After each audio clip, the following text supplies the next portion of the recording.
Number తీసుకోండి. Even number చేసినప్పుడు classify చేసినప్పుడు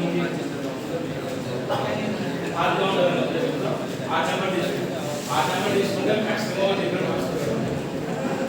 so based on the difference మనం ఈజీగా ఆబ్జెక్ట్ని క్లాసిఫై చేయొచ్చు. సో ఇప్పుడు కేఎన్ అంటే మీకు తెలుసు ఆల్రెడీ. డిఫరెంట్ ఆబ్జెక్ట్స్ ఏవైతే ఉన్నాయో ఓకేనా.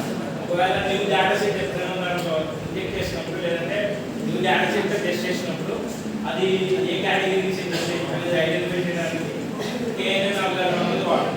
Okay, based on KNN algorithm classification అలాగే రిగ్రెషన్లో ఎలా వర్క్ అవుతుందని చెప్పలేదు. సో ఫస్ట్ మనం క్లాసిఫికేషన్లో 2 సింబల్స్ ఉన్నాయి ఓకేనా. ఏమన్నా సింబల్స్ ఇందులో 5 స్టార్స్ ఉన్నాయి, 5 ప్లస్ సింబల్స్ ఉంటాయి. ఇన్నేమో